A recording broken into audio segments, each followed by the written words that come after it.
Good morning, senior Bible class. Welcome to the first full week of this crazy online school adventure. This is a video for March 30th through April 3rd.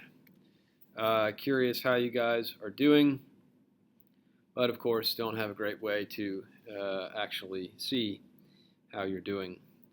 Your last quarter of your high school life, online school. What a strange providence of God. I'm reminded of the Puritans had this saying when they were talking about the providence of God. And most people typically mean something good happened when they say providence of God. They actually had two different sayings that they would use. They had something called a dark providence and something called a shining providence. And they were, in saying that, they were believing that God is both the author of good and ill. And so, at least for me, I'm not sure how you're feeling, but at least for me, this week has been a bit of a dark providence. Trying to figure out how to do online school has been difficult. But at any rate, here we are. Miss you guys. Here's what you're going to be up to this week, March 30th to April 3rd. You're going to read Piper chapter 2. You're going to write 2 paragraphs. The first one, I'd like for you to distill his main point in chapter 2 into one paragraph.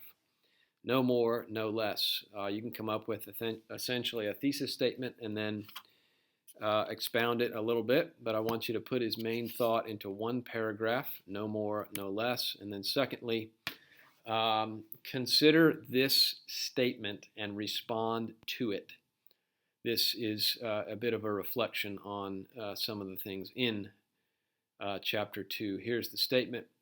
All people seek their own happiness all of the time.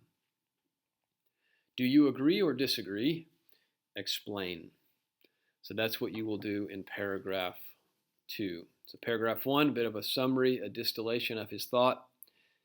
Paragraph 2, respond to the statement, all people seek their own happiness all of the time.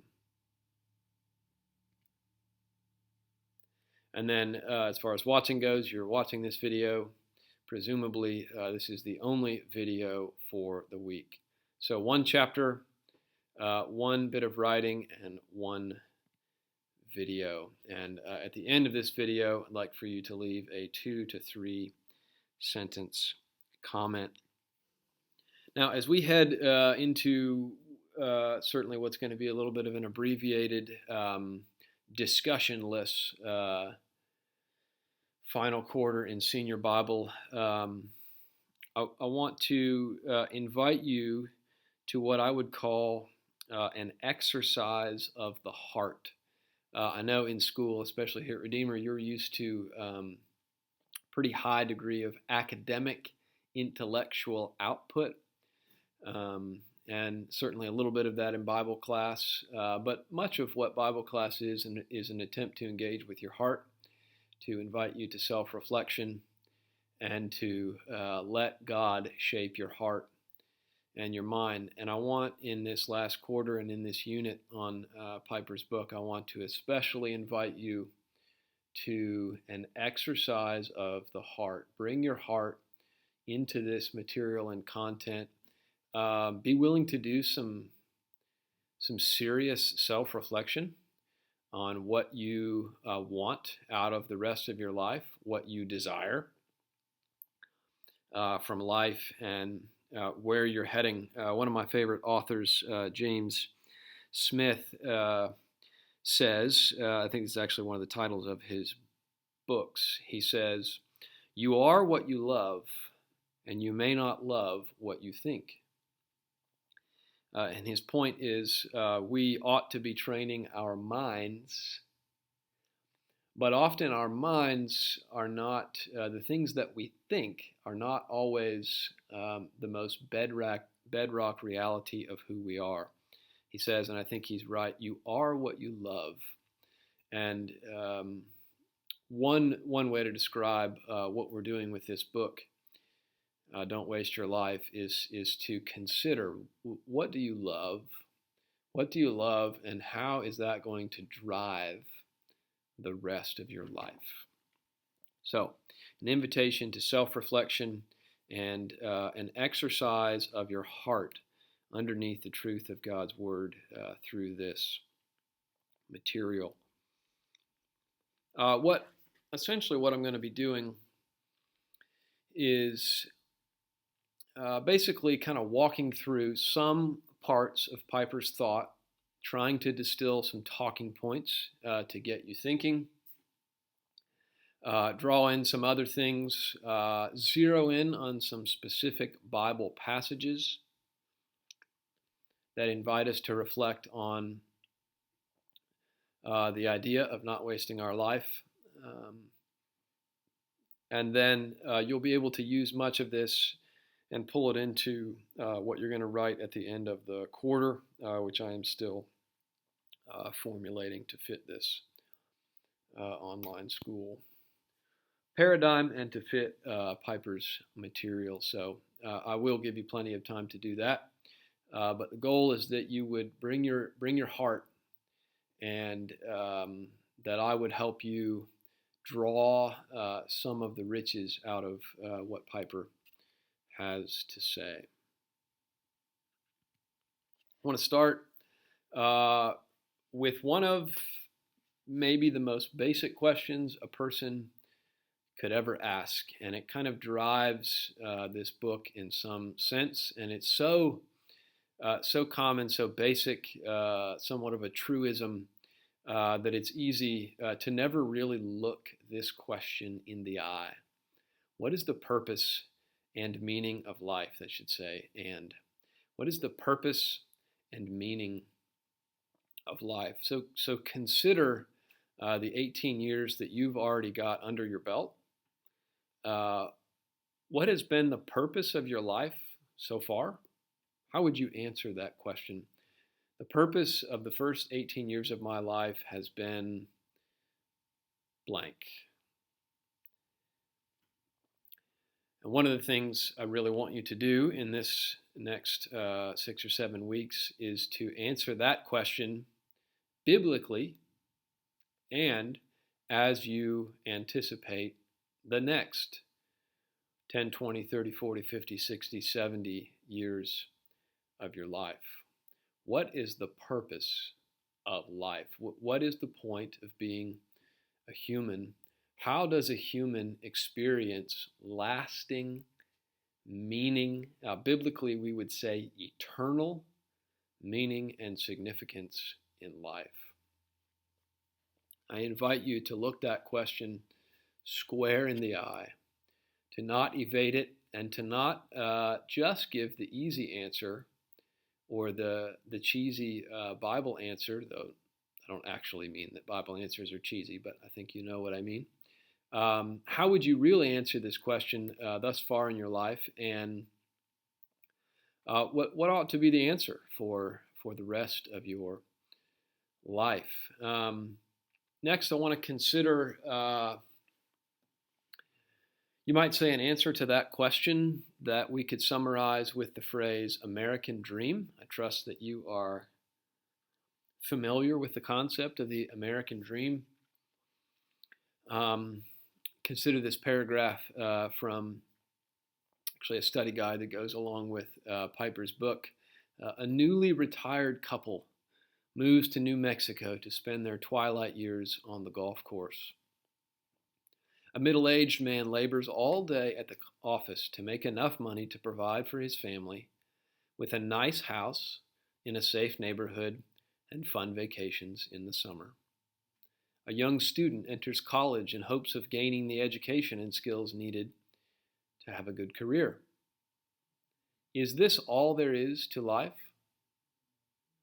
Or did God make us for something greater than the American dream? I think the American dream is lived or sought all over, obviously, America and certainly the globe, at least the idea of the American dream. But I would propose that most Christians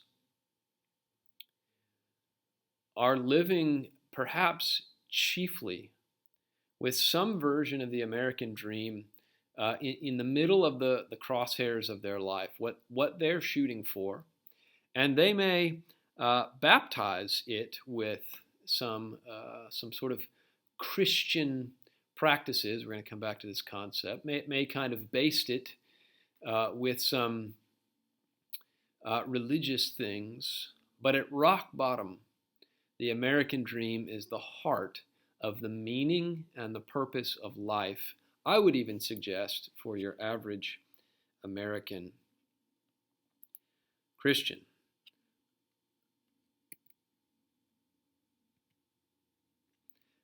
Now consider just at the outset here some simple reflection on a few verses from God's Word that would seem to contrast with that vision of work for the weekend, create a fun life, get to retirement kind of mindset. From Psalm 63:3, God's steadfast love is better than life. You imagine living life as though life is not the best thing in life, if that makes any sense. The psalmist here is saying the love of God is better than life itself. That's the kind of thing we're exploring in this unit, is considering a unifying principle that guides and directs our whole life. God's steadfast love is better than life. Paul in Philippians says, to live is Christ and to die is gain. If you're living for the American dream, how would you finish that sentence? To die is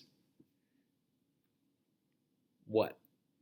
It seems to me that if the American dream is the great end for which you are living, that you would have to finish that sentence. To die is death.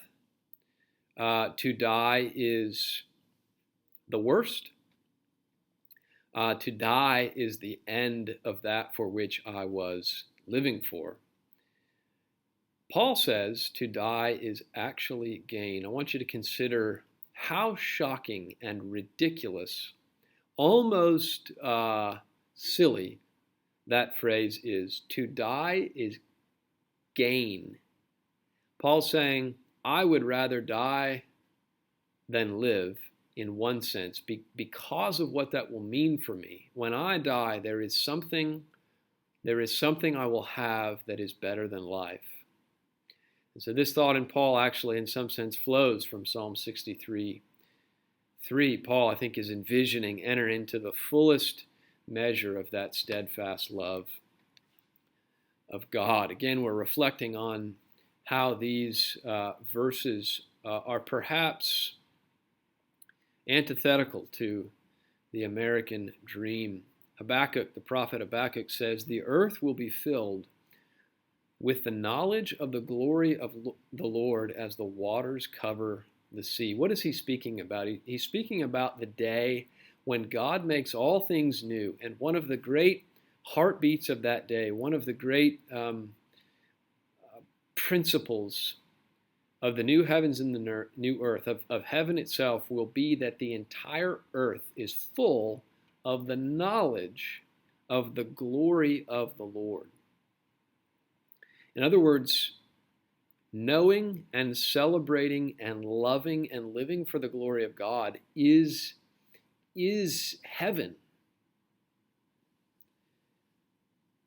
And so if I'm living only and chiefly and basically for the American dream, then heaven is actually going to be a bit of a culture shock to me.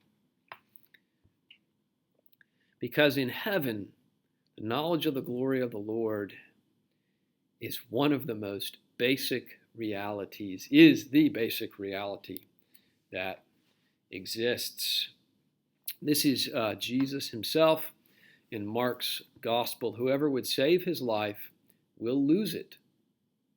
But whoever loses his life for my sake and the gospel's will save it. I think one of the other gospel writers says that phrase like this: whoever would seek his life will lose it, but whoever loses his life for my sake and the gospel's will find it. In other words, there seems to be this fundamental operating principle that these biblical authors, and indeed Jesus himself, envision us. They envision us living life not for life itself. It's almost somewhat paradoxical. And yet this is basically what Piper's book is about. How do you live life without seeking life itself? Jesus is saying if you seek life, if you clamor for life, if you try to self-manufacture life, you're going to lose it. But if you're willing to lose your life for my sake and the gospel's sake, then you will indeed find your life and save it. There's a sense in which we have to hate life to get life. We're going to explore what that means. There's something that doesn't mean, and we're going to get into what it does mean a little bit later on in the semester. But for now, do you see and will you consider how just a few verses from God's Word conflict with this idea of the American dream, that we were made to live, to grow up, to be educated, to get a job, to live a comfortable life, raise kids of our own to do the same, enjoy the weekends and the summers, be good Americans, retire, and die. God made us for something else that doesn't take us out of life. It doesn't take us out of our jobs and our families and making money, but it injects a fundamental, singular, dominating passion to live for and by that injects all of those other things with great meaning. And so Piper says this as he's reflecting on these things autobiographically. You should have read this in chapter 1. What would it mean to waste my life? He's reflecting. That was a burning question. Or more positively, what would it mean to live life well? Not to waste life, but to... How to finish that sentence was the question. I was not even sure how to put the question into words, let alone what the answer might be. What was the opposite of not wasting my life? To be successful in a career? Or to be maximally happy? Or to accomplish something great? Or to find the deepest meaning and significance? Or to help as many people as possible? Or to serve Christ to the full? Or to glorify God in all I do? Or was there a point, a focus, an essence to life that would fulfill every one of those dreams?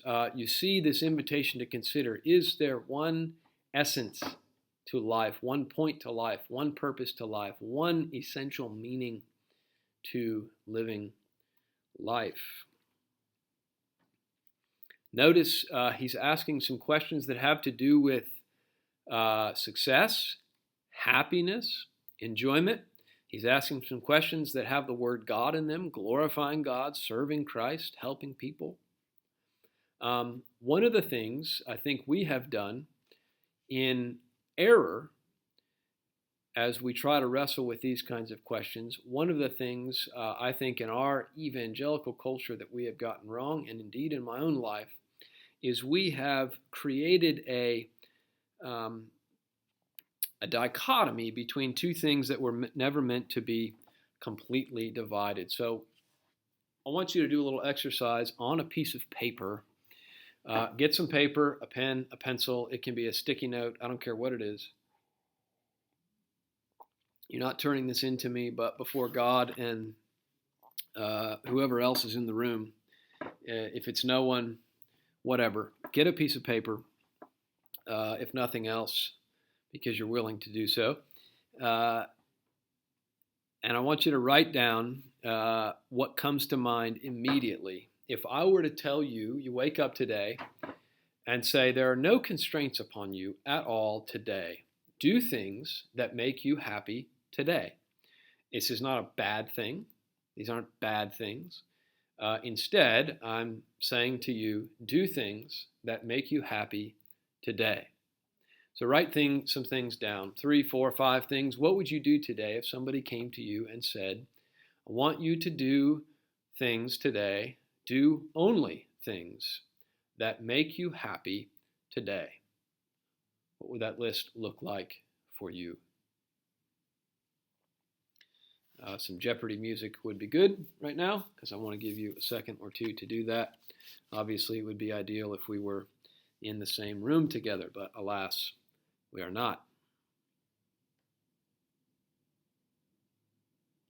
Second, I would like for you to imagine that somebody comes to you, perhaps it's me or your parent, in the morning and says, all right, there are no constraints on you today, and I would like for you to do things today that glorify God. Do things that glorify God today. What would be on that list? Write 3 or 4 or 5 things down. If that was your task and your call for the day, what would you do? Do things that glorify God today.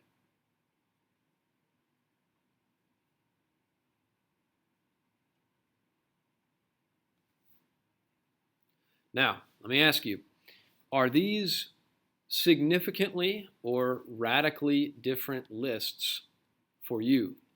Are the things that you would do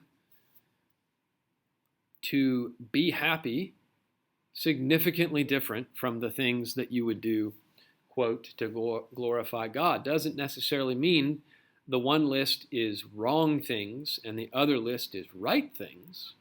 But are the lists significantly different? They essentially were for me. If I tried to do this as honestly as I could, given that I'm the one that came up with this idea, it was a little bit difficult. But I think this would be my list if I was sitting in your shoes. Do things that make you happy today. I'm going to go play golf with Mr. Dale.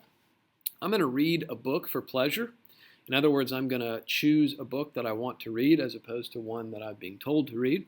And I'm going to read it in my favorite chair in my newly finished office at home. No longer concrete floors at the Sly's house, by the way. We have legitimate floor. I would fix something. I've got several things broken around my house right now. I get great enjoyment out of fixing something. And I would go fix something or build something. I would do some work in the yard, bring some beauty to my yard.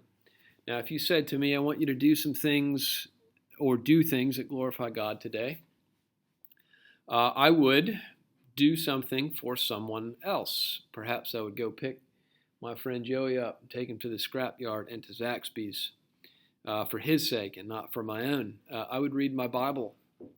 I would try perhaps a little harder than usual to keep myself from sinning.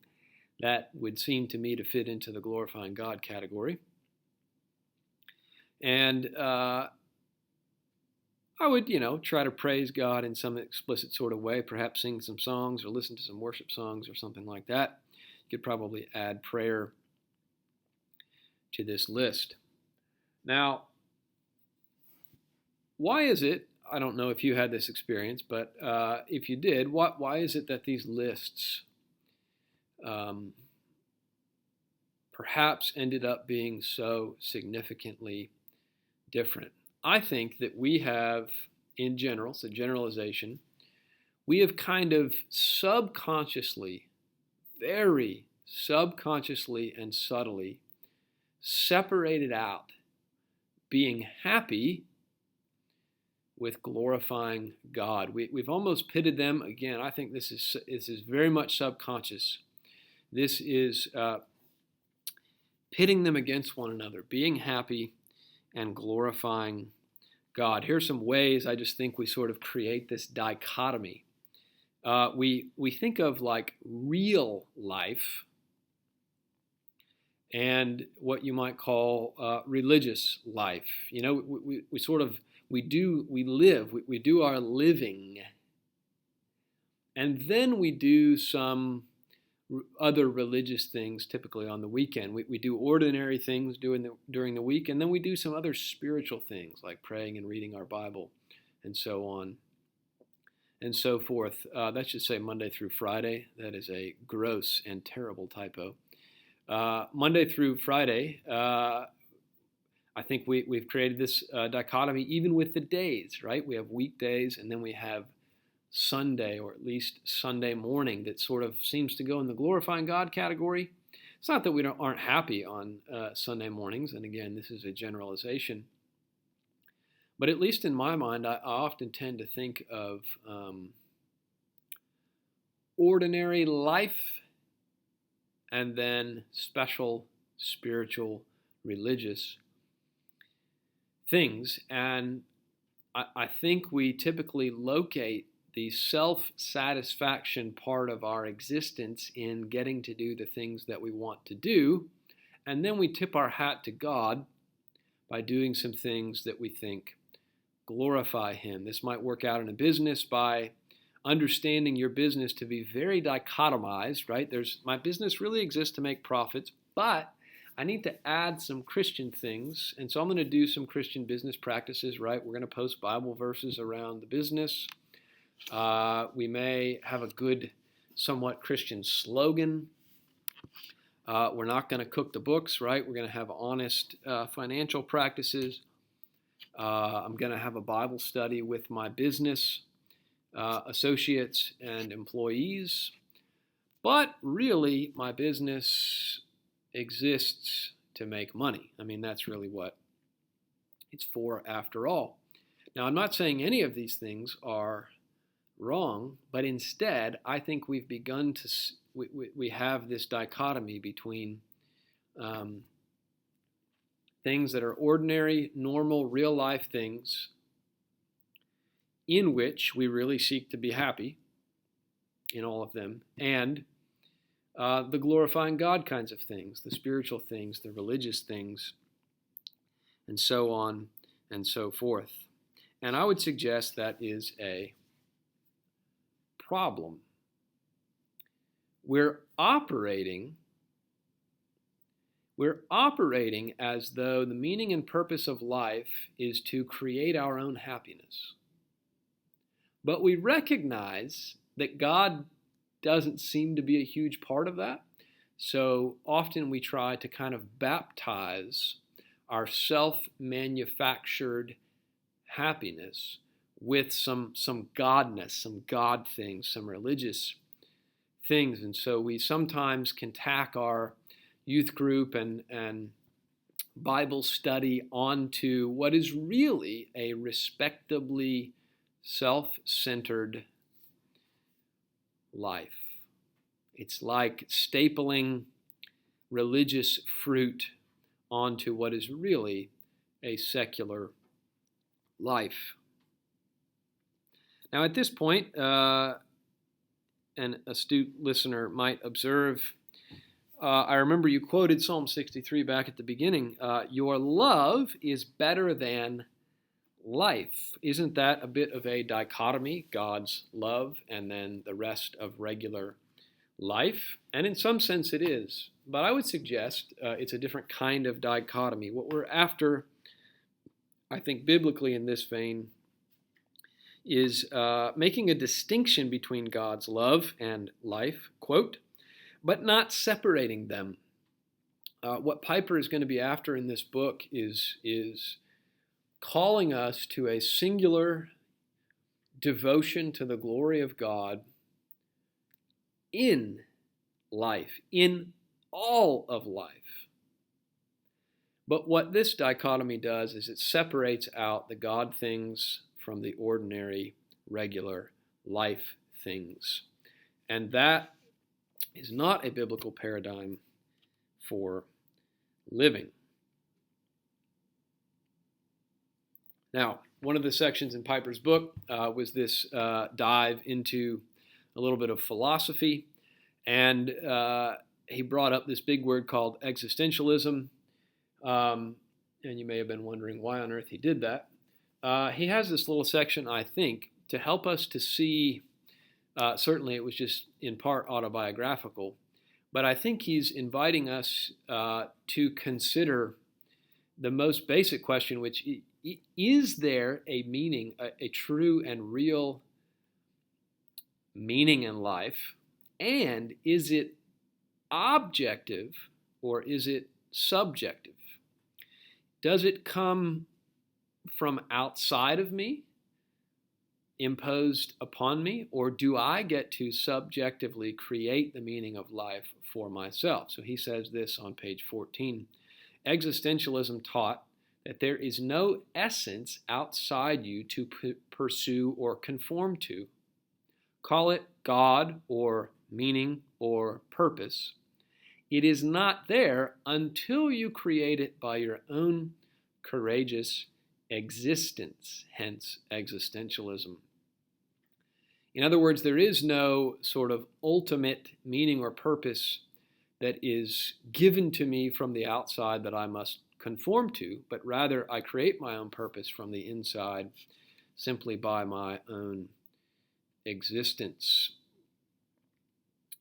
Compared to that, what he says on the next page, there must be something more, something outside ourselves, something bigger and greater and more worth living for than what we see in the mirror every day. So his point is there is something beyond mere existence that actually imposes true meaning upon existence, and one can live according to and in line with that objective meaning, or one can go against it. So what I'd like to do is kind of close with what I would call my understanding, essentially, of Piper's thesis for Chapter 1, and then we will consider one implication. There is something objectively true and real above and beyond this material world that gives life purpose, filling it with meaning and significance. And therefore, I suggest the main implication of that reality is that in order to have a meaningful life full of lasting meaning and significance, we must live in accord with our designed purpose. And the rest of the book is basically going to engage with what exactly is that purpose. Because if we do not tap into what our purpose is as human beings made by God, then we will live a meaningless life, perhaps trying to inject it with temporary meaning through pleasurable, self-focused existence. But if we're going to have lasting meaning and significance, then we need to receive that objective, true, and real purpose from above and outside of us. And his offering to us is that true and real meaning and purpose is going to come from God and his word alone. So what I'd like for you to do as we close here is leave a comment after this video. And essentially, I'd like for you to write the list that you made a few minutes ago. If you ignored me and you did not do that, then obviously you need to do that, and you need to do it in such a way that you heard those questions fresh. I want your gut and honest answers. Write the list you made a few minutes ago in the comment section. You can put it in the form of a sentence or a list. I don't care. Do the things that make you happy today, and do things that glorify God today. So don't forget to read chapter 2 this week. That will be in anticipation of next week. Reflect on the two paragraphs that I suggested back at the beginning of the video. Email me if you have any questions. Love you guys and miss you.